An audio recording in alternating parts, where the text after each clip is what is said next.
platforms. We are on all our social media platforms. Please join the conversation and weigh in on the issues that we'll be discussing. But first, General, good evening. Nice to see you again. Happy New Year. Please greet the listeners and viewers, and then we can get right into it. Thank you, Kansiime, for hosting me. It's a pleasure hearing from you again. Happy New Year too. And I would also like to thank all those who have put aside time to engage in this conversation, but also to apologize for the technical hiccups that have hindered us from starting on time.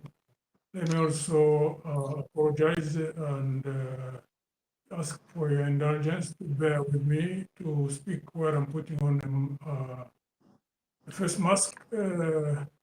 I got some form of an allergic reaction this morning, so it was too late to cancel this engagement. However, what matters, I think, is the voice, not the face so much. Thank you.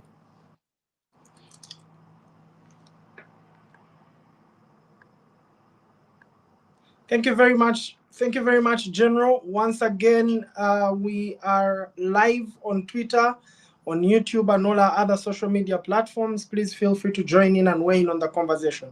General, let's start from what's happening in the country. Your former comrade or colleague in the Forum for Democratic Change, your former president of the party, while you were still in the FDC, has been incarcerated. I don't know for how many days now. In part, we are losing count of how many times the former FDC president has been arrested. But now he's been on a hunger strike. Just today, I just read on Twitter that he has called off his hunger strike because of having been arraigned before a civilian court. What is your thought on what's happening to Dr. Kizza Besigye? What would you want us as Ugandans to know in such a critical hour? What's going on? Has the country gone back to the dogs, and can it be saved? Well, all the actions that we've seen for the last 2-3 months are consistent with how authoritarian regimes operate. And in regard to Dr. Kizza Besigye, basically this is nothing new. He's been arrested so many times. The only difference this time around is that he was abducted from outside of the country. All the other times he was arrested within the country. And there have also been times when there would be battles, or retaining him in prison and refusal to give him bail. Eventually they would give him bail. Then the other experience is when he would be arrested in the morning and then released in the evening. And there's another time when he was arrested and then taken to Karamoja. So the only difference right now is that he was abducted from Kenya and arraigned first before the military courts. Now we see developments in that regard, that he has been arraigned before the civil court. So there is progress in regard to that. But we also need to know that besides Dr. Kizza Besigye, there is Obed Tare, there is Aaron Kizza, there are many young people, Noop and other activists who are non-partisan who are incarcerated in prison without due process, without trial. So it's basically that Dr. Kizza Besigye, being a prominent political leader, attracts more attention. But what is happening is a reflection of what ordinarily all authoritarian regimes do, those that want to hang on to power. They would use the tools at their disposal, abuse the state security apparatus, the army, the police, the intelligence services. Most of the times they would compromise the institutions of governance. What they work on eventually and able to accomplish most times is completely blur the lines, or most times eliminate the lines of the principle of separation of powers, where the judiciary is meant to be independent, the autonomous, legislative organ of state, independent, and then the executive, and they coordinate to run the country. All authoritarian regimes work day and night to ensure that the three are almost fused. And General Museveni has been consistently working on that, using all methods possible: intimidation, bribery, compromise, fear, division.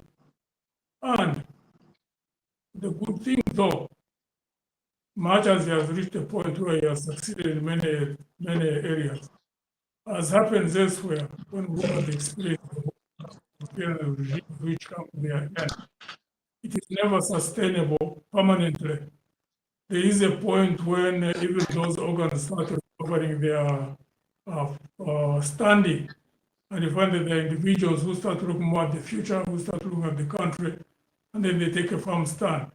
And we've seen some of those experiences. My hope and expectation is that we'll see more boldness, like the boldness which was accepted by the Supreme Court. One hopes that we'll see that in Parliament as well, and also within the executive, amongst those who are regime supporters. That's how change eventually happens. It's a struggle, basically. That's what we need to understand. Authoritarian regimes never give up power voluntarily.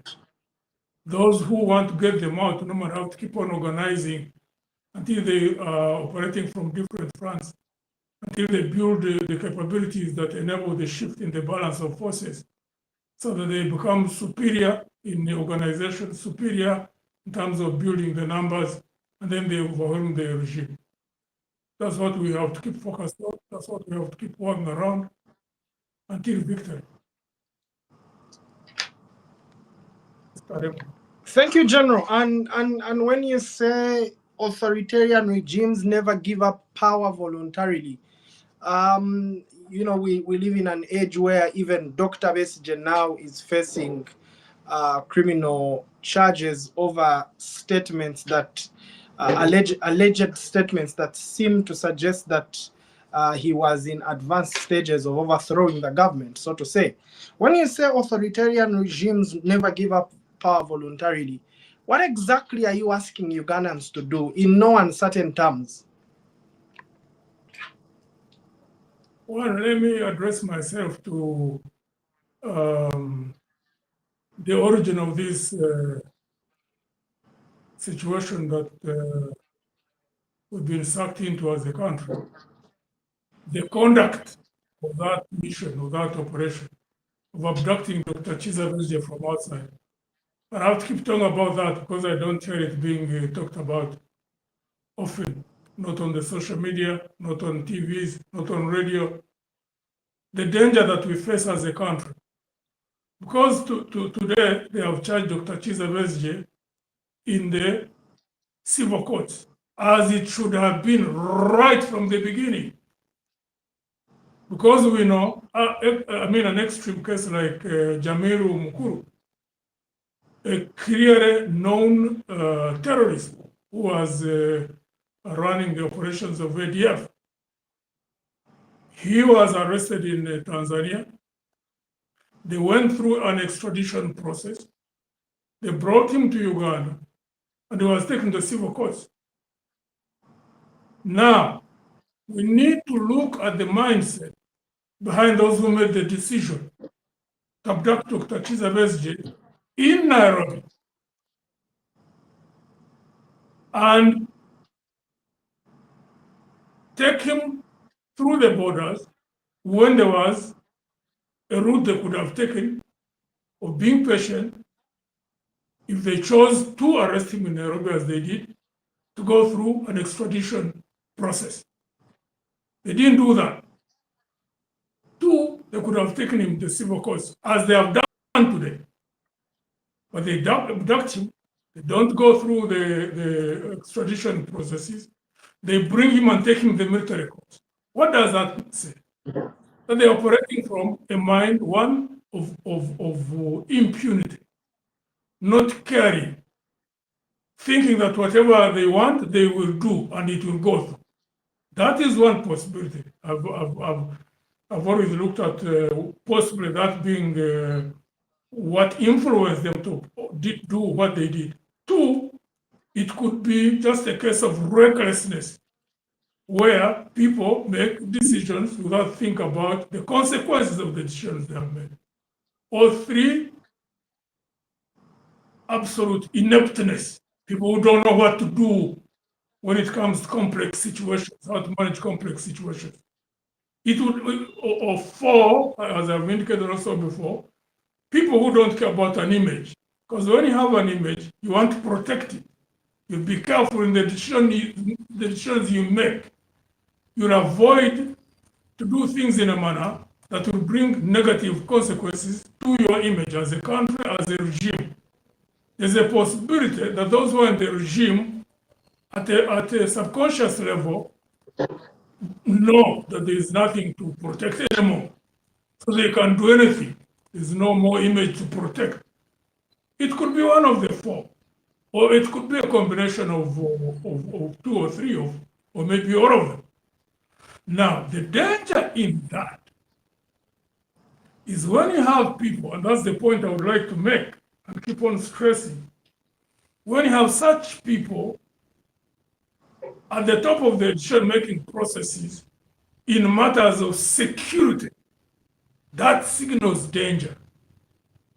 Because it means if they can make serious errors of this magnitude, fortunate enough, the counter measures which have erupted from different angles, some regional, some international, others domestic, even those that are domestic, the courts act independent, the pressures from within those who are in the regime, the pressures from the domestic resistance or the domestic forces of fighting for change. A combination of all that has made them to sober up in regard to this particular situation. Now they are backtracked and they are doing exactly what they should have done right from the beginning to avoid all these crises. So those who made those decisions must pull back in the private moments, in their own meetings, to understand that this was a grave error on their part. And therefore, they must start working on the mindsets that led them to do that kind of error that they could have avoided. Because they have stood down, there's no doubt about that. They have stood down.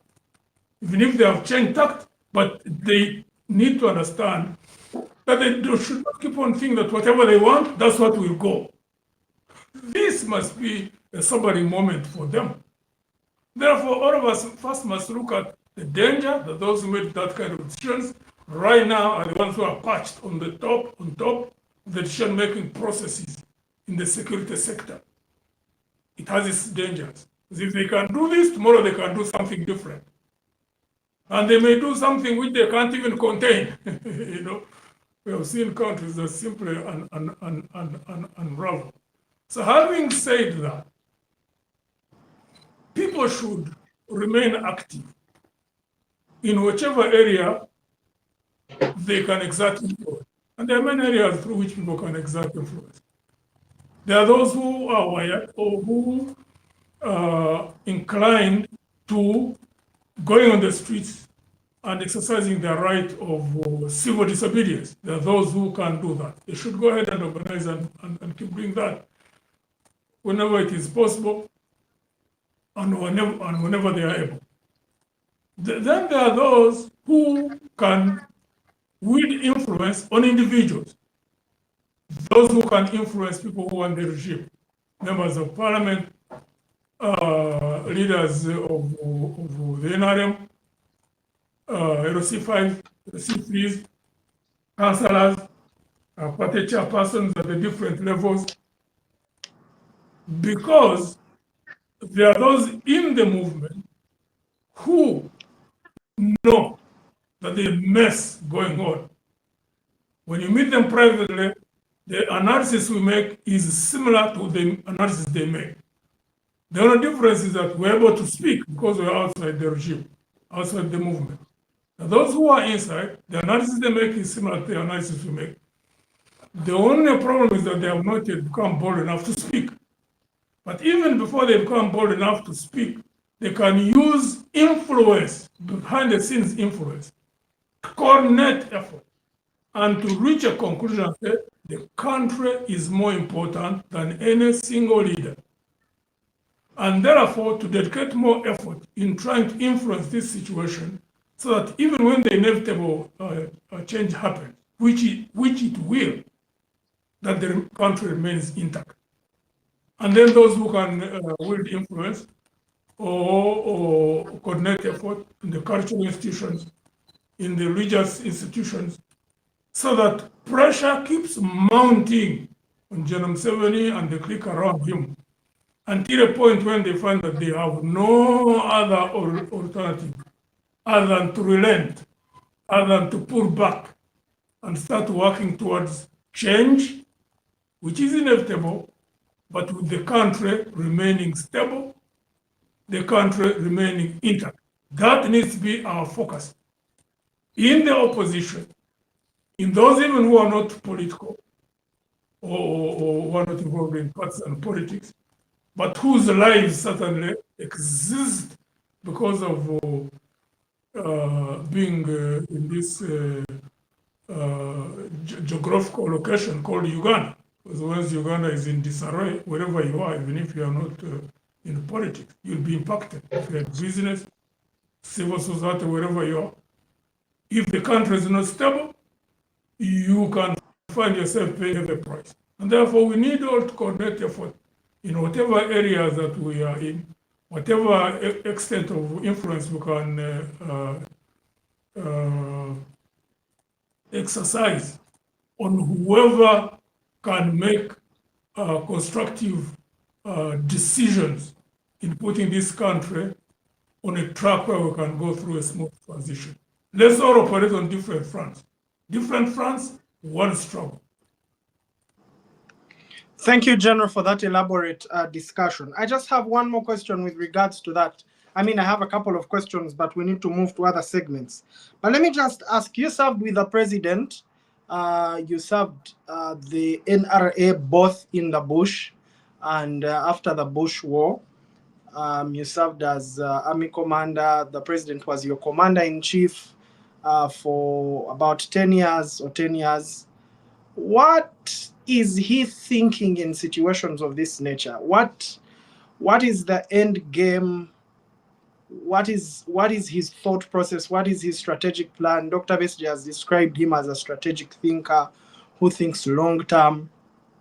What is he thinking about in this situation where Dr. Besigye is incarcerated and there is seemingly no hope of him being released either on bail or otherwise? What is his thought process? General Museveni is a human being like all of us.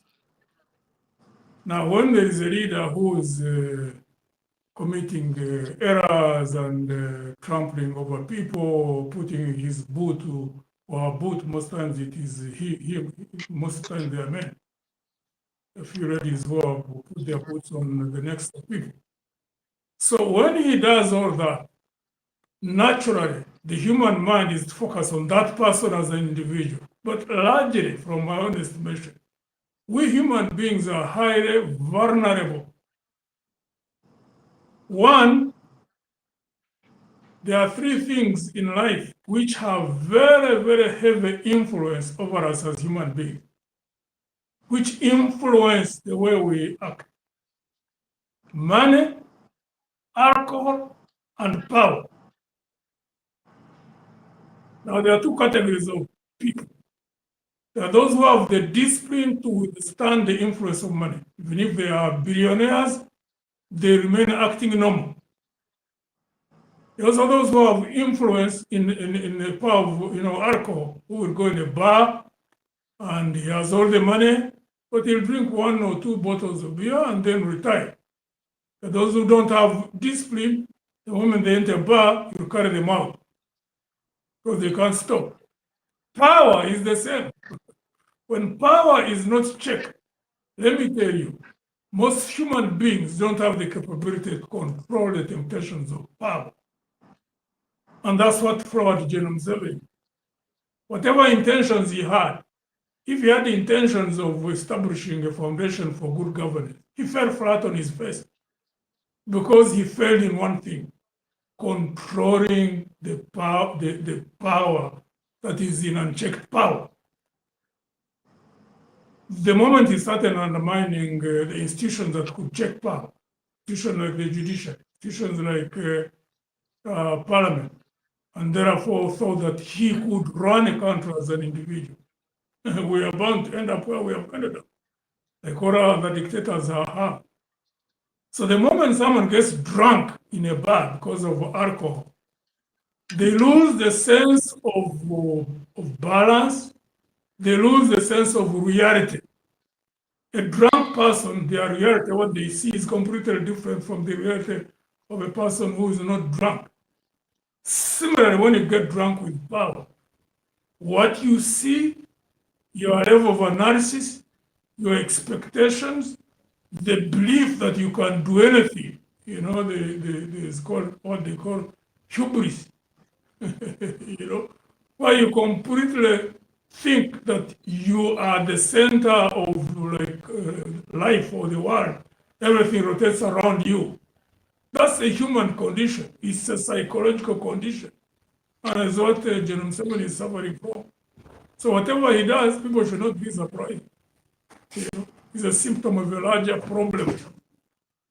Therefore, that's why, as we fight to move this regime, I keep saying this over and over, but it is something that has not yet caught on. It is not in the mainstream of our analysis. It's not in the mainstream of our discussions. It's not in the mainstream of our considerations. That all human beings, when they are unchecked, out of 10, those who control themselves and not get drunk by unchecked power are few. Most times you'll get like 2 or 3. 6 or 7 will get drunk. And therefore, as we remove this regime, and also looking at our history, that we must do things now and not depend on chance. Like I hear people say, the moment James 7 is out, everything will be okay.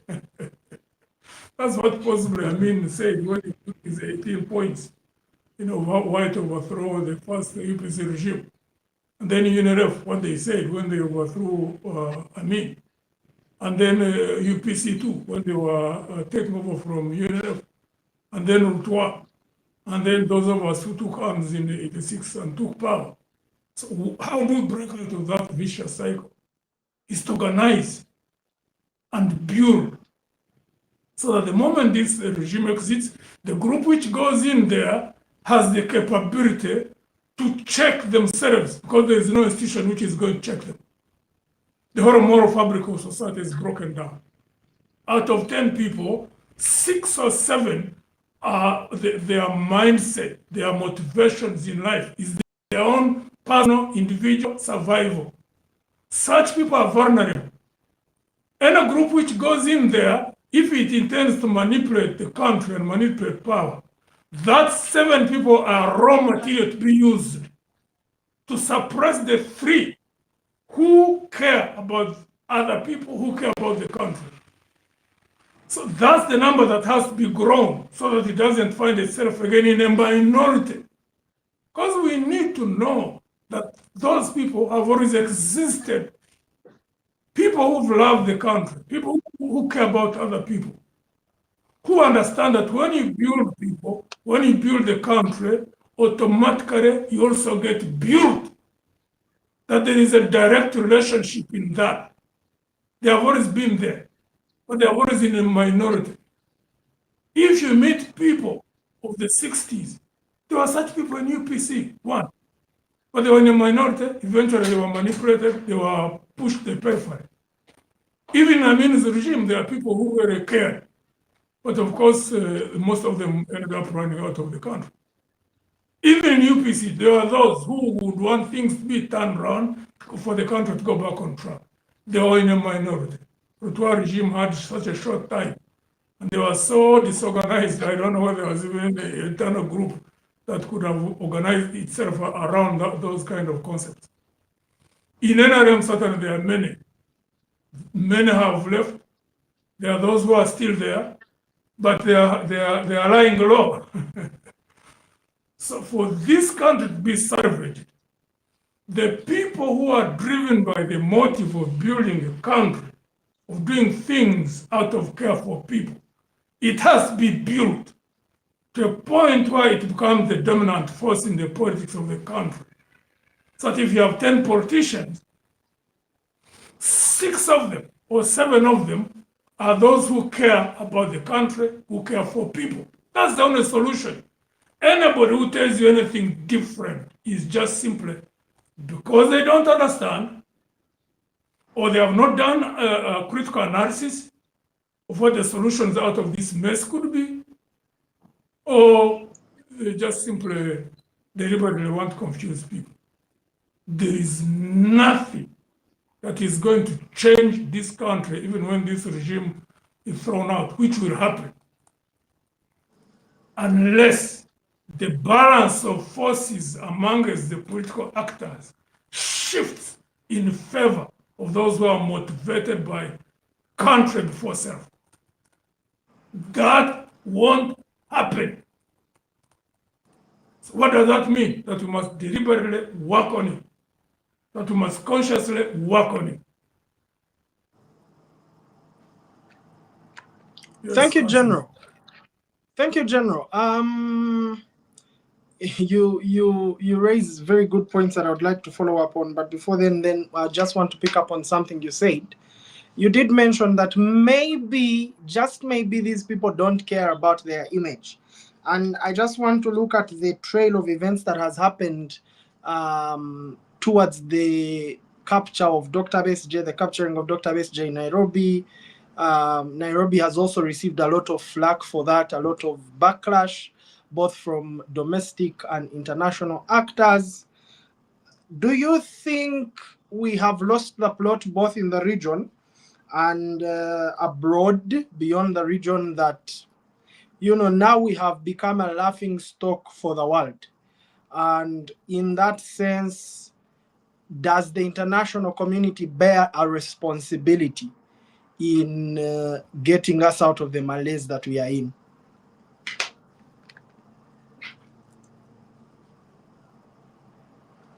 What happened today and in the process that has been going on, I know many of them may possibly not pay critical attention to it, but to me there is a flicker of hope.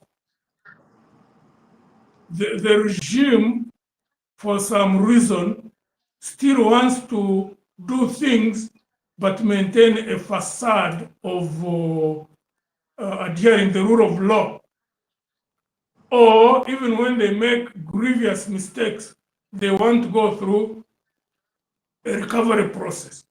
Because they had different choices in this regard.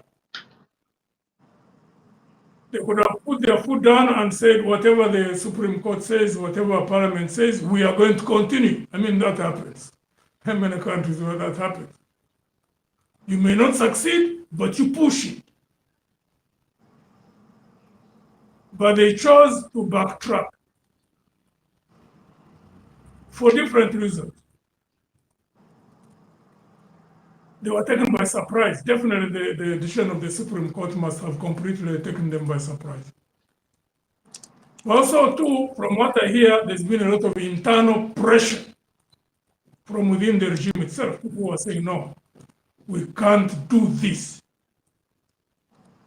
And therefore, you can see now they have backtracked and they have gone to the civil courts. In whichever way they manage that process, but at least the fact that they have adhered the ruling of the Supreme Court, two, that they have now charged Dr. Besigye and Rutaye in the civil courts, shows that there is a glimmer of hope. Much as the regime is doing it for manipulative purposes, still motivated by their own survival, but the fact that they are backtracked is very, very significant. And therefore, those who are on the side of change, instead of despairing, like I see some of the time is despair, at least at the leadership level, no leader worth his or her name of being a leader should afford to despair or to lose hope.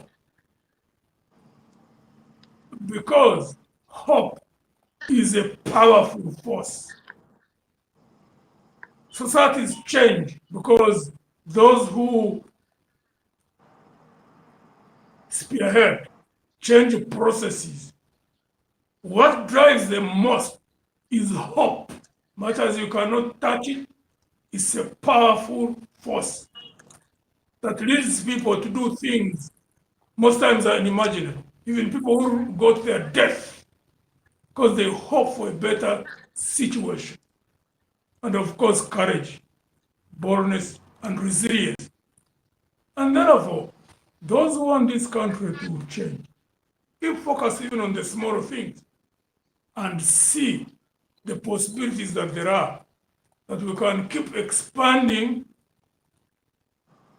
the forces of change, small victories here, small victories there, concessions on the side of the regime because of the kind of pressure that would be exerted.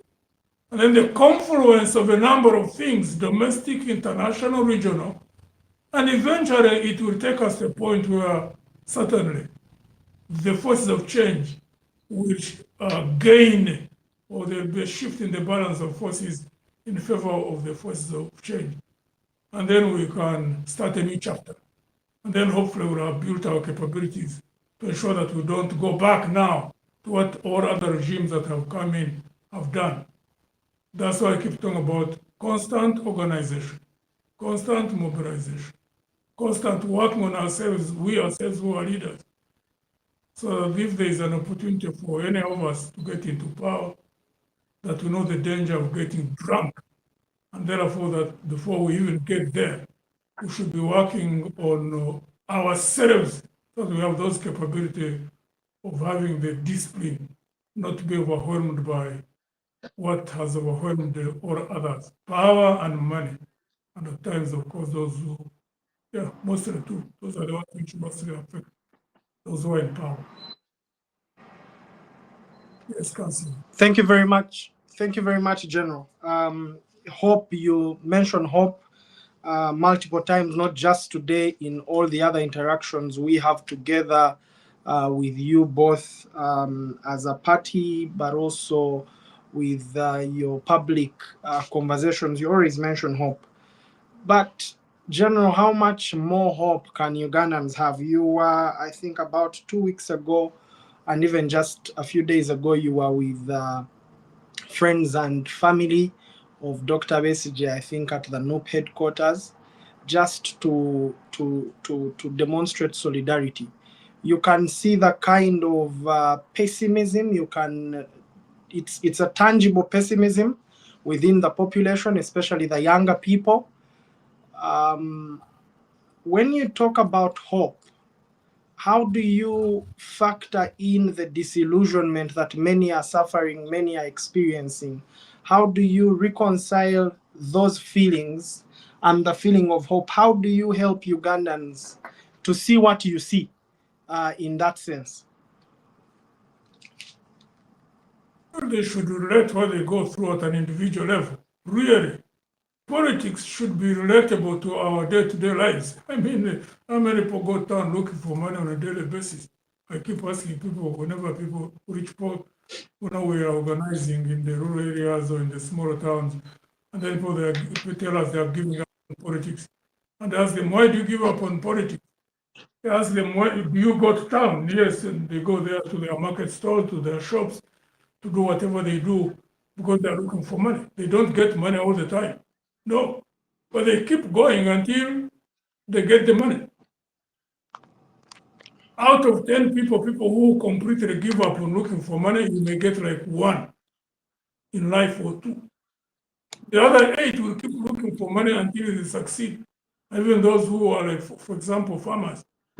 Someone will go and grow their crops and it doesn't rain or there's a storm or something like that. There's crop failure. But they go back and they keep at that until they exit from this side of life. So I asked them, if you don't give up on farming, you don't give up on economic activities to look for money, why on earth do you give up on politics?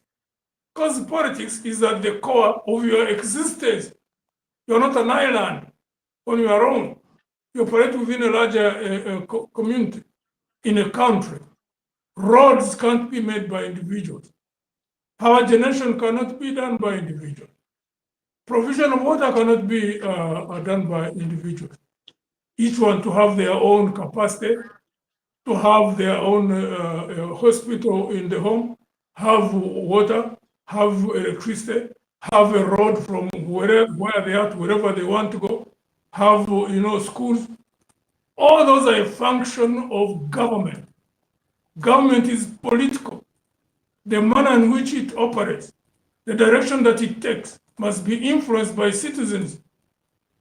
So even if you have money, even when I'm communicating to the middle class, because the middle class, many of them, even in the rural areas and even here in towns, most of them are plugged out of the political process.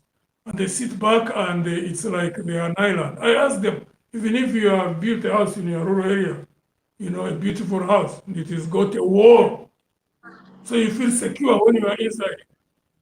But when politics goes wrong, if you are leaving Kampala and going to Yumbe, or going to Busia, or going to Ntungamo, or going to Chotera, or wherever you are going where you have that house where you feel secure. If there is joblessness, if people are poor, it means that there's going to be insecurity. So how are you going to be moving from Kampala to wherever you are going? Are you going to be going by helicopter or what? So you cannot escape or plug out of politics wherever you are. The moment politics goes wrong, it impacts on you wherever you are. And therefore, much as people don't give up on looking for money, on doing all nature of businesses, whatever they are, whether it is farming, whether it is urban based, they must understand that they must remain participants in politics because they must influence the environment of politics so that it enables them to be secure, enables them to prosper in whatever they are doing, because again, politics is the one which determines taxes. Politics is the one which determines if you go to hospital, the nature and the standards of care you are going to get. The one which determines whether your son gets a job when they leave university. Is the one which determines whether you get justice if someone has stolen your land. Is the one which determines whether a policeman can harass you and go and question. All that is politics.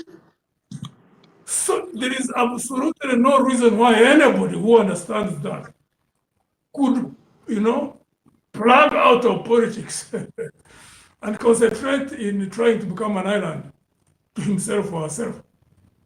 So we must keep talking and talking and talking until the people get that consciousness. Doesn't mean that you have to be partisan, you don't have to join a party. But you must be involved in the decision-making processes. You must be involved in building a sphere of influence around you and showing them the correct direction. Because when you are a husband or you are a wife, you have people around you. There are spheres of influence. You've got family, you've got the workplace, the business place. So one or another, people have got spheres of influence. Maybe 10 people around them, maybe 50 people around them, maybe 20, whatever number it is. You may not be in a party, but you must influence the thinking of those people. And if people do it jointly, controlled, that's how the consciousness of society is raised. That's when you find effective checks against an individual, to the extent that even an individual attempts to bring down institutions of governance or institutions that ordinarily act as checks and balances, that they can't succeed. Look at that president in South Korea, a sitting president. He tried to declare martial law. Now he's under trial. How do you think that happened? South Korea 30, 40 years ago was almost in the same conditions as well. It was a military dictatorship. General Park Chung-hee is the one who built the foundation on the basis of which South Korea has developed in economic terms. But you can also see they have made political progress. That now the consciousness of their society has reached a level where even if you are the president, your word is not the, you are not the alpha and the omega. You are checked. That cannot happen unless there are those people who are conscious of that, and through the spheres of influence that they can influence in the direction of raising the consciousness of society. Not necessarily being partisan. I'm not saying join NT or join NUP or join GMO or NRM. No. If you can't, please, because those are the ones who make decisions. Because that's also on the front line. Within a party which is in leadership, if the balance of forces are in favor of those who are inclined to run a country based on good governance principles, that party will run a country well. But if the balance of forces within a party is in favor of the crooks, politics of the country will go wrong. So among us, those who are able, join parties first to shift the balance of forces in favor of those who want to do right, those who care for the country, those who care for people.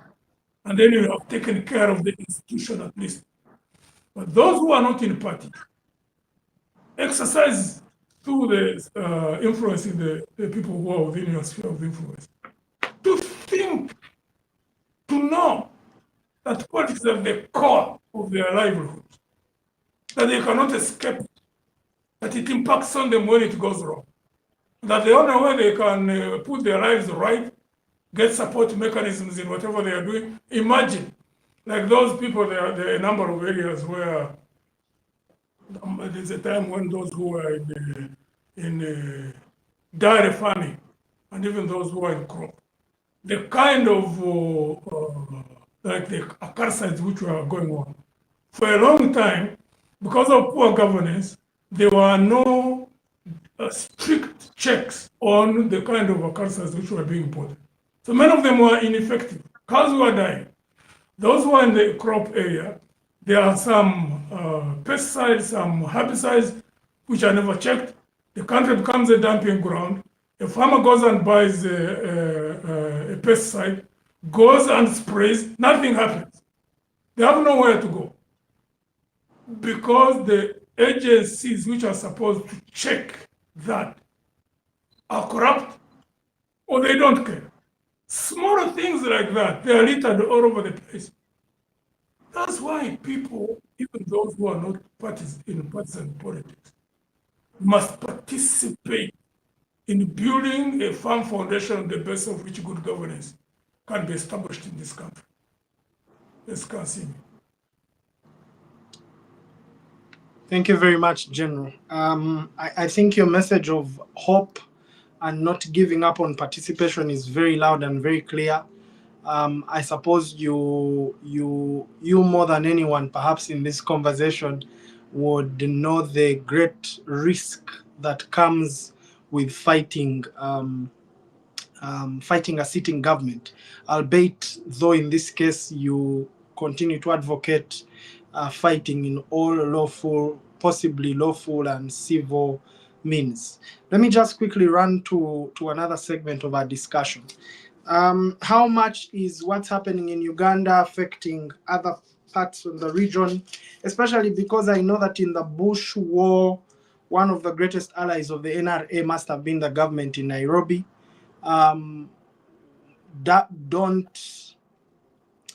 Do you feel a sense of betrayal from the people of from the government of Kenya for the complicity they had in the arrest of Dr. Besigye, but also how much what does that mean for Uganda and for opposition politicians going into the 2026 elections next year?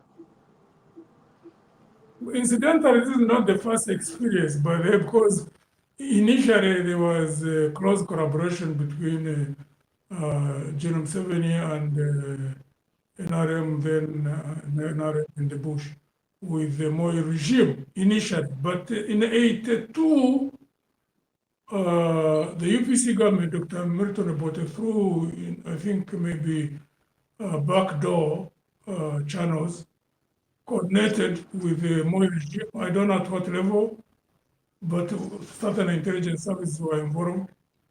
And Honorable, the late Barak Kiria, he was a minister in the first Obote government, 62 until Yes. 7, when he was arrested with the Binjeras, Rumus, and Ngobis. Now he was in UFM. Actually, I think he was the chairman of UFM in Nairobi. They abducted him in Nairobi and brought him to Zira. So this is not the first experience. And at that time, the NRM external wing scattered. That's when Honorable Mama Mbawazi ran Sweden. That's when Honorable Rugunda ran to Sweden. That's when a significant number of them ran out of the country. I think the only ones who remained in Nairobi was Dr. Kionga and Matthew Ruchikere. Honorable Matthew Ruchikere and people like Honorable Kasej also remained in Nairobi. I remember even that time the late Honorable Njuba was part of the external committee, went to Iran, to Papua New Guinea. I forget a few others, but there are also others who went, I think like the late Kirunda Kivejinja also went out of Nairobi. I don't know exactly where he went. Significant number of them scattered. So that's what of course, that's when they evacuated even the families of a number of people. So what this need to understand is for people not to look back and reflect on what happened then. And then they use the same methods that were used against us at that time, much as it is a long time ago, but we really should learn from experiences we've gone through. So Kansiime, this is not the first experience in regard to Nairobi and the politics of Uganda.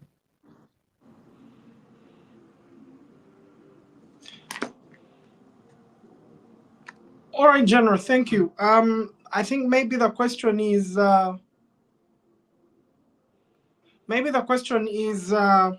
what would you expect the Kenyan government to be doing in such a situation? Even after this is playing out, what role can the Kenyan government play in undoing perhaps their error in judgment, what I would classify as an error in judgment? I hope the only thing that they need to do is to ensure that there is no repeat of the same. So what has already happened. You can't erase that. Must be today. They must have sighed, a sigh of relief, to see the progress so far. Dr. Chizabeze being moved from the military and Haji Rutare from being moved from the military courts to the civil courts.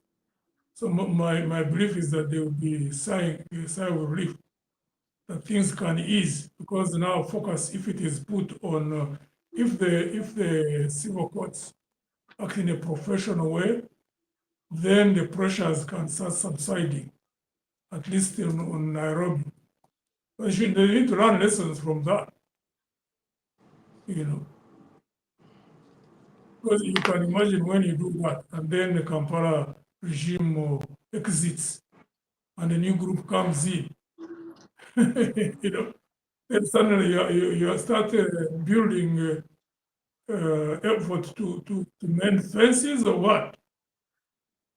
Many times when you are neighboring countries, you need to play your politics in such a manner that much as you don't become hostile to a sitting regime, most of it is not hostile to you, but that they also don't act in a manner that is hostile to those who could become the next government. You have to be tactful. You have to look at things not only in the short term, but medium, long term.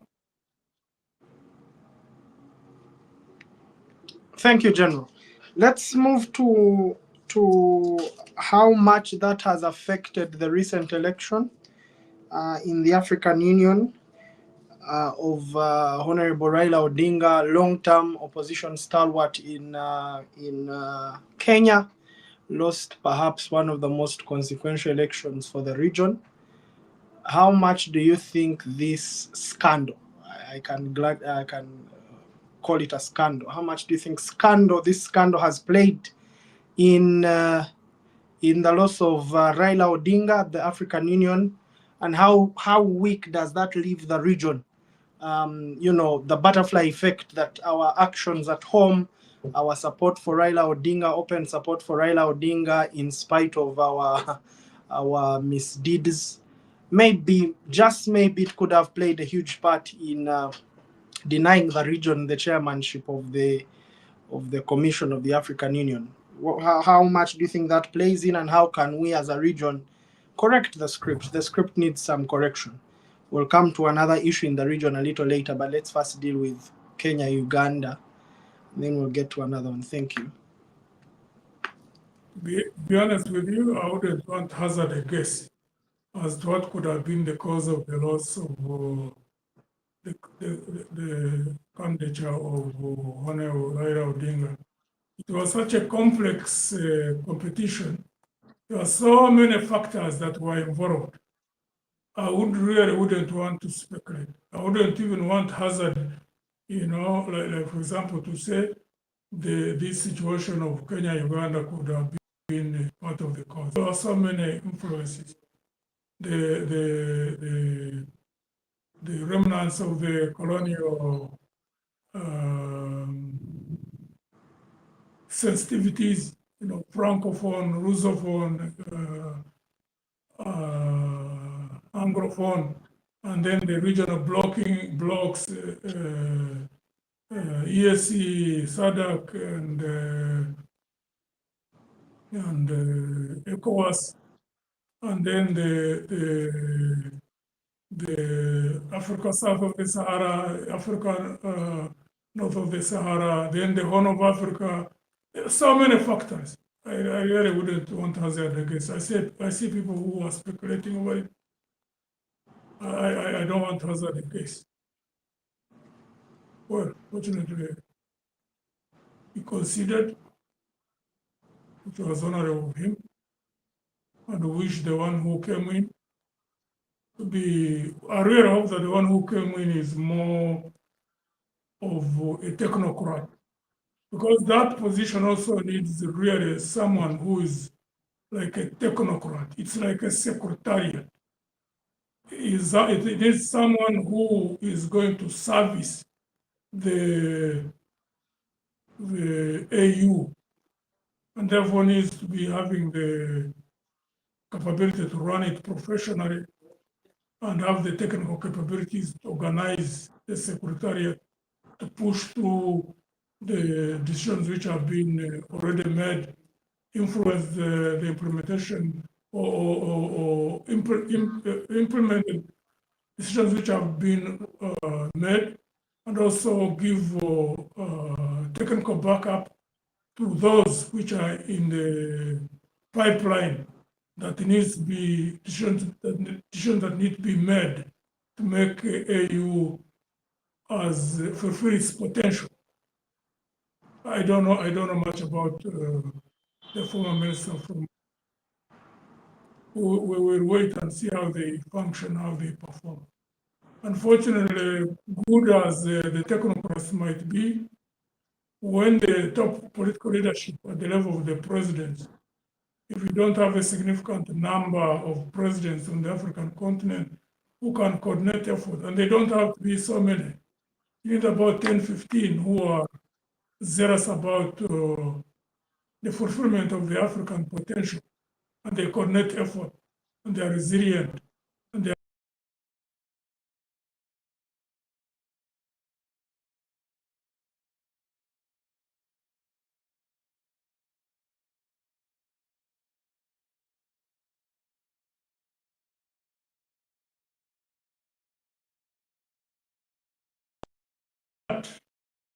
As what happens most on the domestic front is almost the same thing you see reflected at the regional and at the continental level. So the struggle continues.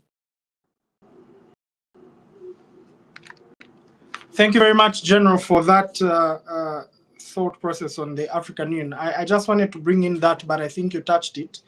You touched upon the same on the presidents. If the presidents don't have the political will to make the AU work, this will be just another election, another change of guard in the commission and secretariat generally. Let's just run to another issue in the region. M23, DRC, Rwanda, Uganda inevitably.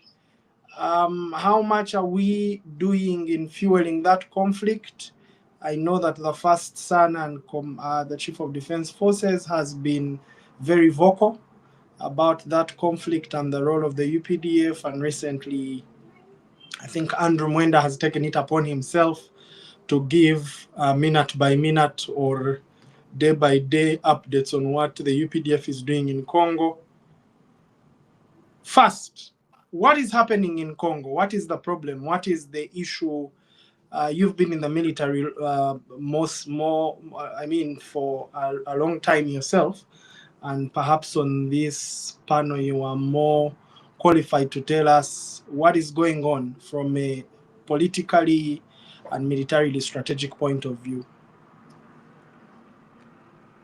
The Congo situation is complex, but manageable if you get Congolese leaders who look at things from a broad perspective. They had the unfortunate situation in the manner in which, when they became independent, run by Belgium, and for a while run by the king as almost a personal property. And of course, the liquidation of people who were patriotic, like Patrice Lumumba. And then, because it's a very rich country, the external influences to maintain it in a state of instability so that they can keep on exploiting it.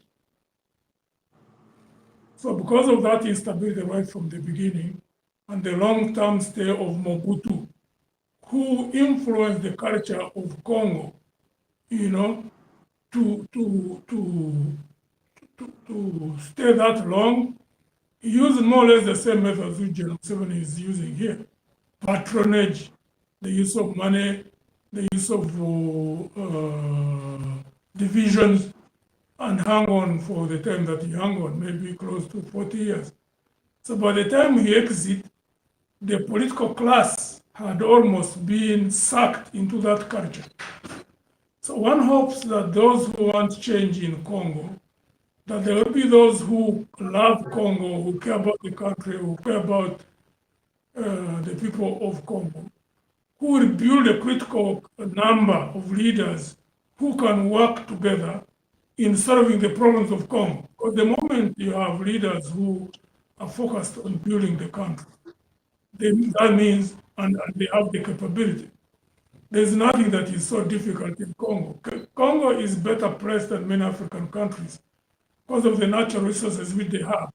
So once you have a serious team of leaders who are disciplined and they have capabilities to build a foundation for good governance, it will be easier for them, utilizing the national resources, to build the infrastructure, to work on reuniting the Congolese people so that they do not look at themselves in the manner in which they have been looking at themselves on regional basis, ethnic basis, the levels of division that there are.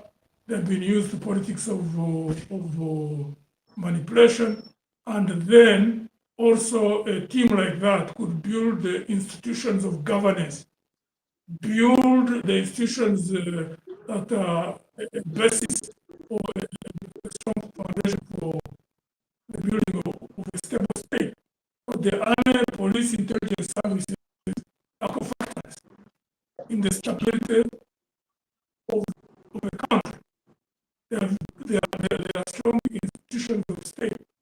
If you have a weak army, it becomes very, very difficult to hold the country together. immune system of a human being breaks down, diseases will, attack the body, and the body will give way. Why? Because the immune system is being compromised. So when you have a weak army, you're highly vulnerable. So that's one of the factors. Second factor, I think, is the mindset of the leaders in this region. Why there are challenges, for example, because of the weak governance within Congo, and then you find that opportunist forces internally in some of the regions, because of the history of division, of manipulation on the basis of ethnicity, some ethnic groups have become vulnerable in different parts of the country. In North Kivu, in South Kivu, and I think at some point there were problems in Katanga region. It seems that those have subsided. While they are working to resolve the short-term challenges, which need to be focused on, for example, on the issue of resolving the national citizenship question, they need to sit down and resolve that. Who is Congolese, who is not? That should not be a big problem. So once they determine that all these people are Congolese, because the moment you decide to resolve the issue of citizenship, means that all citizens must therefore be treated equally before the law, treated equally in terms of access to equal opportunities. You have resolved that. Because the moment you have stability within the country, then you'll be able to confront those who want to exploit you from outside. There's no way you can effectively fight those who want to exploit you from the outside unless you have internal stability. So any group that wants to manage Congo must work on internal stability.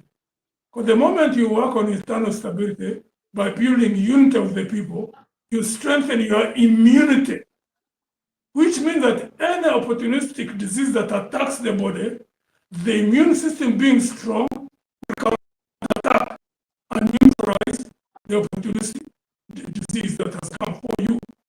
So any group which wants to be able to build this strength, to challenge any group which expresses from outside, and there are many in Congo, even the battles that you see here now, it is not only local forces. There are many forces which are not visible, but are involved in ensuring that Congo remains unstable. Why now stability may be seen in only one region? Minerals are all over Congo, in Katanga, in the provincial, all over. Congo is rich all over the place. Look at a place like River Congo, Inga Dam. At one point of Inga Dam, capability to build a 50,000 megawatt dam. Imagine a country which is cohesive and it builds a facility like that. The kind of economic influence it would have, political influence it would have. So one thing is resolution from within Congo itself by having Congolese who are like-minded, who understand the challenges of Congo and who know how to build strength within Congo itself. That's another aspect. Another aspect, this is geographical. In the East African community, DRC borders with South Sudan, Uganda, Rwanda, Burundi, Tanzania. Those are 5. Geographically, you cannot delink these countries. It's just simply not possible. The geographical aspect also links to the economic. This whole eastern belt of Congo, east of Kisangani, right from South Sudan down to Tanzania, can only economically function effectively through infrastructure to the eastern coast. They can only effectively trade and do commerce, and if they want to do industrialization, do imports and exports through Mombasa or Dar es Salaam. Of course, the western parts they are closer to Matadi, and those can trade through that part. And those which are down near Zambia, those can operate through SADC. So that's strategic. So one would have hoped that the 5 leaders of East Africa, unfortunately, there are also divisions. I mean, we are not short of challenges in this on this African continent. Their main focal point would have been for Tanzania, Burundi, Rwanda, Uganda, and South Sudan to say we need to work closely with Congo to ensure that they are treated as close linkages in terms of infrastructure, in terms of power generation, in terms of road connectivity, in terms of rail connectivity, because Eastern Congo cannot trade through the Atlantic, it must trade through on the Indian Ocean side. So let's work together to ensure that there is stability in Congo. And the Congolese also will be working to say, let there be good relationships with the East African, so that it helps in the development of Eastern Congo, so that these economies can all benefit and East Africa prospers, as hopefully SADC would prosper, as hopefully ECOWAS would prosper, as hopefully Maghreb would prosper, as hopefully the Horn would prosper, and then Africa becomes the powerful force that it has the potential to become. But that only happens if you have leaders who are thinking in broad ways, who focus on the primary issues.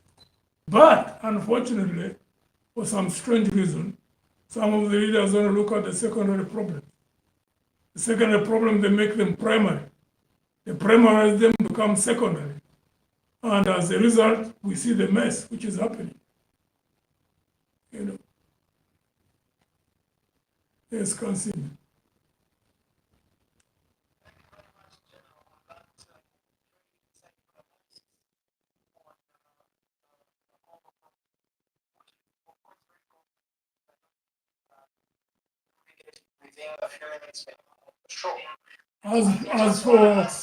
As for General Muhoozi, the tweets he has been making about Congo are consistent with tweets he's been making on other areas. I think there was a tweet also about Sudan. I mean, when you're the chief of defense forces, you have to exercise restraint. You have to be very, very cautious in what you say. You know, we are already dealing with a very, very complex situation in Sudan and in Congo. So you don't pour petrol over fire. I mean, I simply don't have an understanding of that. But I don't put the problem on the shoulders of General Muhoozi.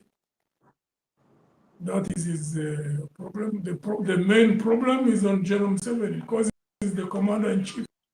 Backstops with him. He's the one who can call a CDF. He has failed to call him to order for some reason which I have not yet deciphered. I was on another conversation a while back. In my own mind, I keep on wondering as to who is manipulating the other. I don't know that it's General Museveni manipulating Muhoozi. I don't know that it's General Muhoozi manipulating General Museveni. The one is manipulating the other. What I've not yet zeroed onto, or what is not yet to my full understanding, is who is manipulating. Because I wouldn't see how anybody in the position of a commander-in-chief would let a CDF, even if he is your own mother or son or daughter or your godson or whatever, do that, considering the damage, the images of a country on the diplomatic front. Two, the diminishing of the credibility of an army in the eyes of the public. Three, the potential danger something like that could cause. Because there are words, yes, but the cumulative effect of some of these things, you can never know where it leads.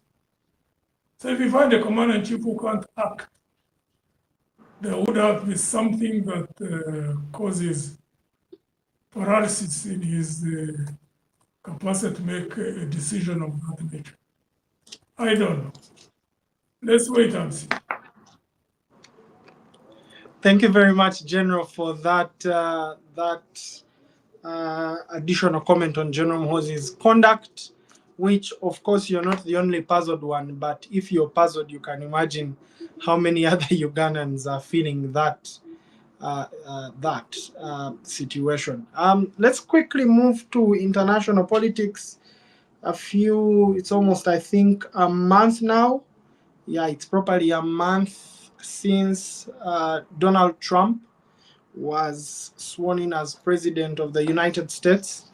A lot of sweeping changes, and he has been cracking the whip in more ways than one. In terms of reorganizing the world order and the effect that may have on democratic groups and movements across the world, how much do you think Donald Trump's radical changes will affect democratic governance, the push for democratization across the continent, specifically the aid cuts to NGOs that are providing aid of some sort in Uganda, in East Africa, on the continent, especially on issues of healthcare and poverty alleviation? How much will that impact electioneering next year? Does it work well for Ugandans, or does it work not in their favor? I think one lesson we need to learn from the experiences that are happening in America or elsewhere, even in Europe, at least for us as an African people, is to recognize that we shouldn't be dependent on others. Because even if all aid was cut, we would still survive. Definitely. But surviving has two ways. You can survive in a state of desperation, but you can also survive by building resilience and building capabilities to enable you become even better than even when you were in a state of receiving aid.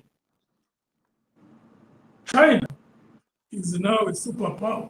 I think it's the largest economy in the world now. There's a time when they were completely closed off. In the 50s, in the 60s, they simply closed off. And they depended on themselves, but built the organizational capabilities, political, technical, economic. And when they had a firm foundation internally on the domestic front, by the time they started interlinking with the rest of the world, they had internal capabilities.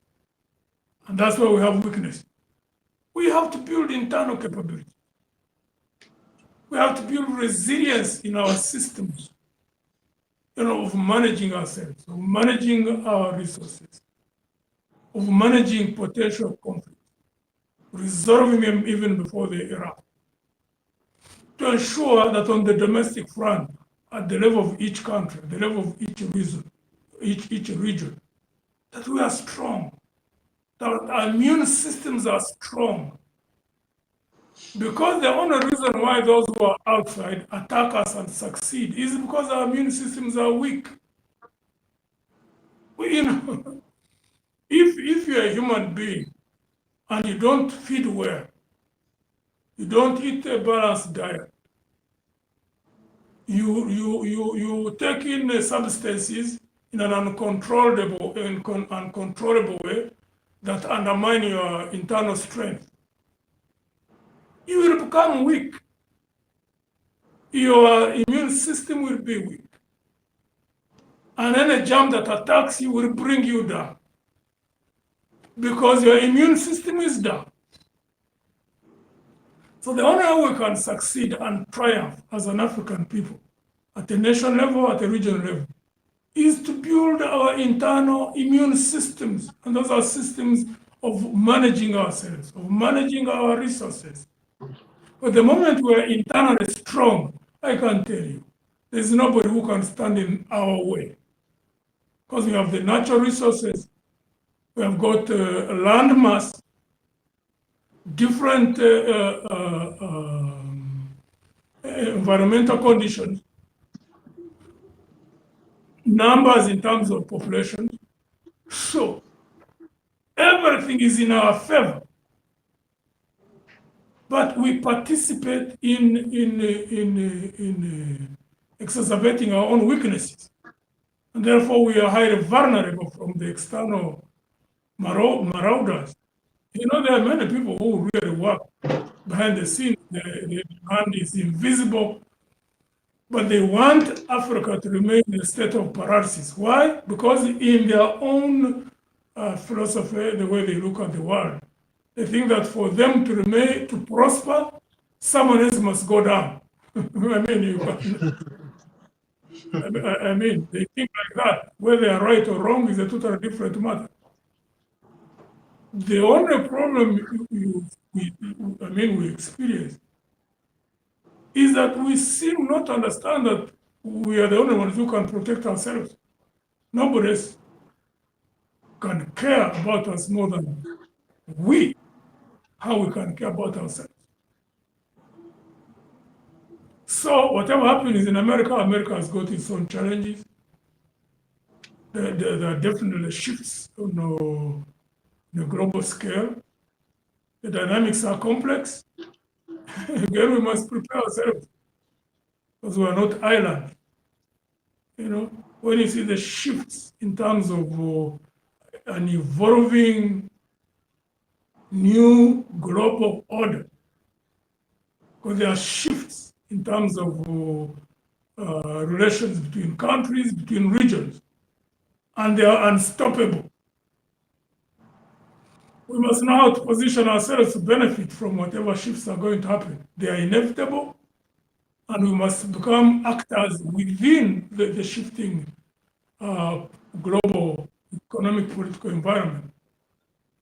Whether we are going to participate as victims or as people who are able to stand on our own and push for our own interests and therefore triumph as well as the others have triumphed is entirely in our hands. Nobody is going to do it for us. Yes, Kansiime. Thank you very much, General, again for that strong view on we need to fix our own mess and then rise up from those ashes and build our country. I am not sure if we have any comments or questions from our audience. We've been here already, I think, an hour. We would want to be coming to a close, but let me just see if we have a few questions from the space. Our technical team can guide me. Do we have any questions within the audience? I saw some questions on Twitter, General, a few people asking if it would be possible for the military to salute any other person if they were not an army person or if they were not from the West.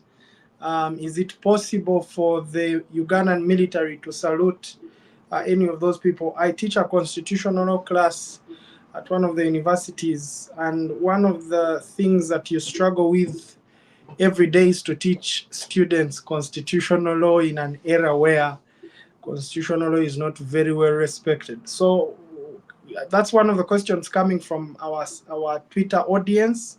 I see another question here. I think this is a request for you, General, to go to Chegegwa.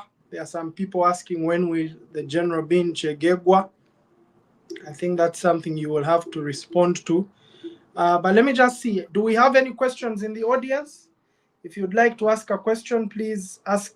I think Blessed Peter has been made a speaker. Blessed Peter, do you please go ahead? Juliana, I will pick you just after Blessed Peter. Blessed Peter, go ahead. Juliana, you'll speak after. Please request speaking rights. Juliana, Blessed Peter.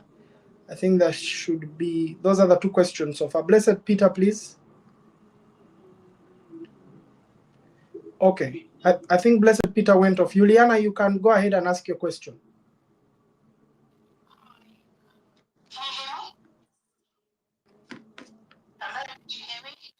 Yes, we can hear you. Yes, we can hear you loud and clear.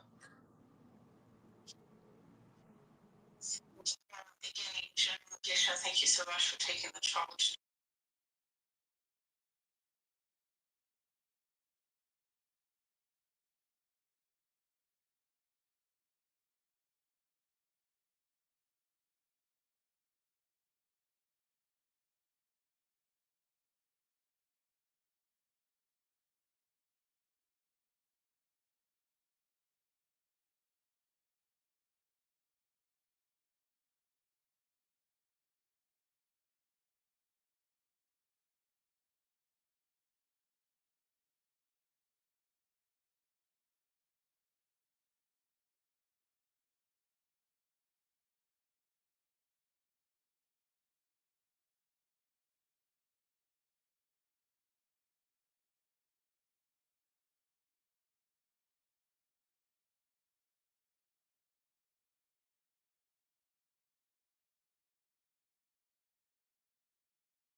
Thank you very much, Juliana, for that comment. Good to hear from you. Thank you very much, Juliana, for that comment. I'll just ask the general to take the question. We'll take only that question. General, you can respond to it, and also the call of some people for you to go to Chegegwa, and the question on whether the military can actually salute any other person who is not a military person. But please, let's start with Juliana's question, and then you can go on to mine. You've been answering mine the whole evening. And after that, we will hopefully close the space. General. Well, certainly currently, with the current CDF, I mean, nobody should ask a question as whether the current CDF would salute any other civilian president. That goes without saying. But General 7 doesn't own UPDF. General Mozi doesn't own UPDF. I certainly differ from quite a number of people who think that the army is owned by General 7. I contest that. He wants to, but those of us who know for sure that there are many officers and men who love this country as much as the rest of us do love it, they are there. So for us to abandon them with that consciousness that they have to Genome 70 is